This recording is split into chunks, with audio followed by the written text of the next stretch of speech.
Hey guys, so in this video, we're going to go ahead and we're going to take some notes.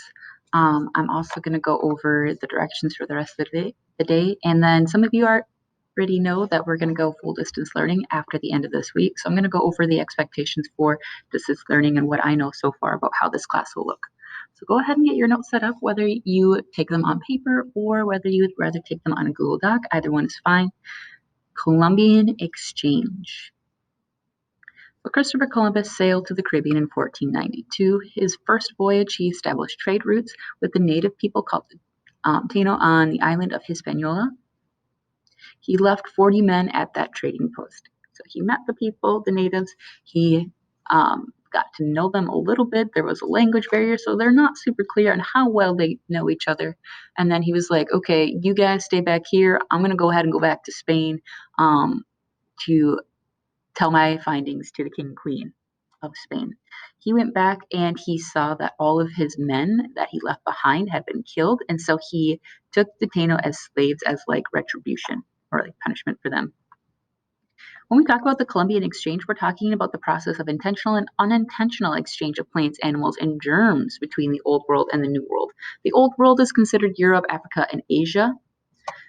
So when they went over, they brought stuff with them as supplies, and they brought stuff with them to trade with the natives. And they brought things back with them, intentionally and unintentionally, to the New World, goods, and then also some other things. When we talk about the New World, we're just talking about the North and South Americas. Go ahead and put the video on pause. If you need more time to write this down, push play when you're ready. Okay. So new heading in your notes. Why did Europeans conquer America so easily? Long heading, I know, but important. All right, so there are 3 reasons: guns, germs, and steel.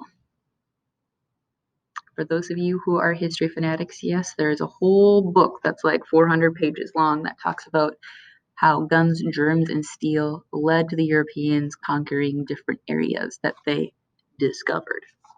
All right, so when we talk about guns, the reason why guns helped out is because the people of the New World, they didn't have gunpowder or guns or technology for that.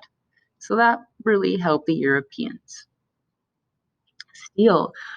People of the New World were a little bit behind in technology. They were fantastic and way ahead in farming technology, but they were kind of behind in other technology like steel weapons, tools, and even wheeled vehicles. They didn't have horses or donkeys or ox or anything like that living in North America at the time. So when they had the wheel, but they didn't really have animals big enough to pull a wheeled vehicle, which is why they didn't have that invention. Germs. The lack of immunity to old world diseases made the people of the New World really, really sick and weak and vulnerable to invasion by Europeans, specifically smallpox. If you need more time to write this down, go ahead and put the video on pause, push play when you're ready. All right, so we're going to focus on the germs because that was one of the biggest reasons why Europeans were able to invade so easily. Germs in the New World. Smallpox killed up to 50% of the Taino within 2 years. So that would be roughly around 2 million people, and that's a little over 8 times the current rate of people who've died from COVID so far in the United States. So it was a big pandemic. The Taino, the whole native people, went extinct within 100 years because of the diseases, mainly smallpox, but other old world diseases. Smallpox killed leaders, warriors, and farmers. Without all those people working together, it caused famines, and it made it easy for Europeans to take over. 90% of the New World peoples died of Old World's diseases. Europeans did get hit with some germs. They got syphilis.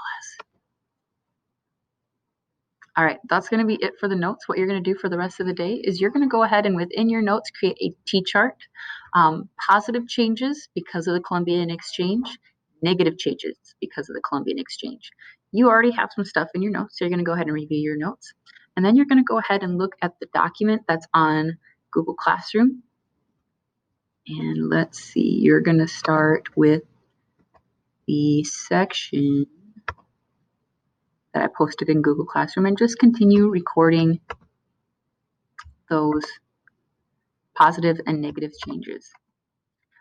when you're all done, you're going to complete the outline that's on Google Classroom. We're focusing this quarter, this term, on having clear evidence and clear examples from the evidence. Okay, so you guys did really, really good structuring like a basic essay response. Last term, we're going to go ahead and focus a little bit more on improving those writing skills by having 3 very clear reasons and then providing evidence within the text. So your supporting reason should be like a because. So I think this because.